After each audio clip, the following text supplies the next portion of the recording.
Eu acho que a maior criação estética, a mais importante criação estética brasileira do século XX é o desfile das escolas de samba. E não existe nenhum fenômeno cultural de tamanha relevância.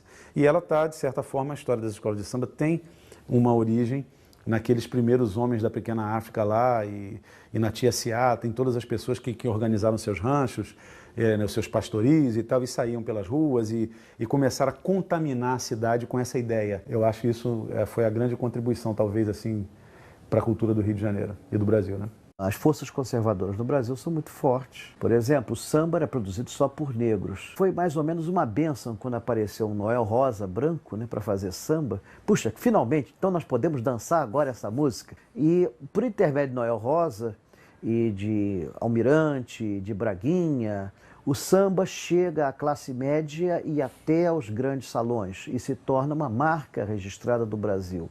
Nesse momento começa a haver um desinteresse do Estado de preservar a pequena África. Enquanto que no início do século XX ali era um cadinho cultural importante, depois de uma certa época isso passou a ser um motivo de vergonha. Então, na década de 30, é projetada a Avenida Presidente Vargas, que foi um dos principais fatores físicos para o desmembramento da pequena África. Na época, nós estávamos numa ditadura Vargas, né, do Estado Novo. Então, não houve assim como você reagir, como fazer um movimento de rua.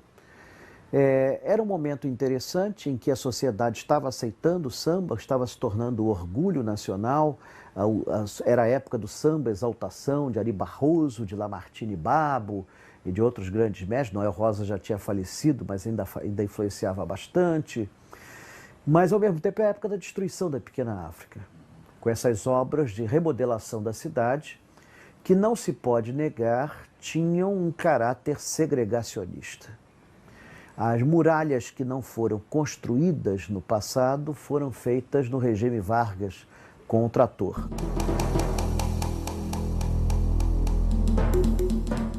O desenvolvimento do centro da cidade do Rio de Janeiro, depois de Polegar Passo, faz com que todas essas áreas que estavam próximas à Avenida Rio Branco se valorizassem tanto que as pessoas pobres já não pudessem nelas morar e começaram a se deslocar para outras partes da cidade.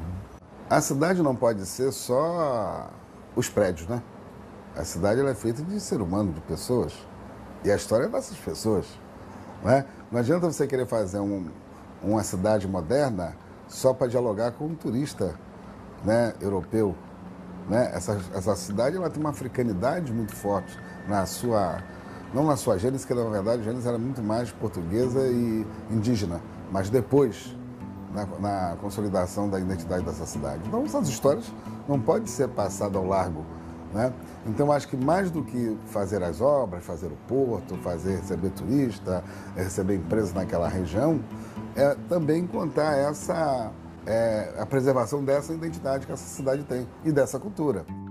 Essa área é de uma relevância histórica ímpar, não só para o Rio de Janeiro, para a região e para o Rio de Janeiro, mas o que a gente pode chamar de identidade nacional.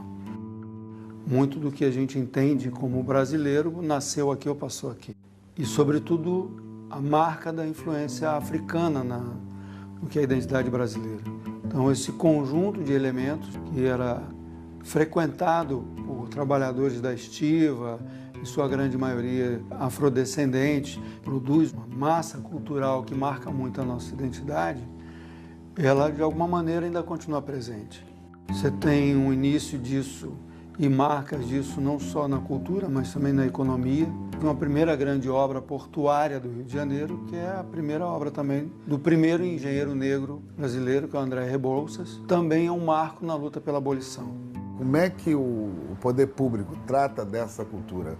Né? Como é que ele trata de forma respeitosa, de forma de deixar um legado para as futuras gerações?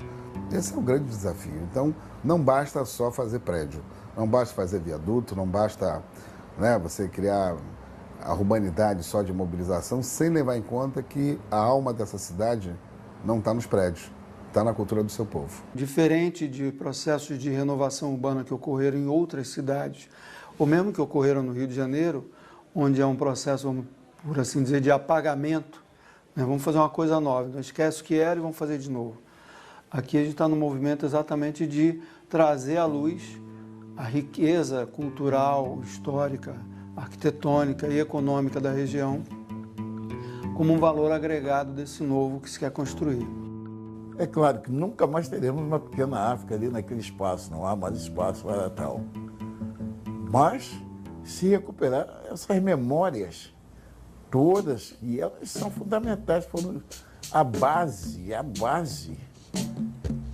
de muito que nós temos hoje no Brasil, foi solidificado ali. Por chamar-se Pequena África já diz tudo. Quer dizer, foi como se a África tivesse se incrustado, as várias Áfricas se tiverem incrustado num bairro carioca. E é muito curioso porque ela era a Pequena África, a África como um todo, como passou a ser percebida no Brasil. Algo que era uma criação nossa, o africano.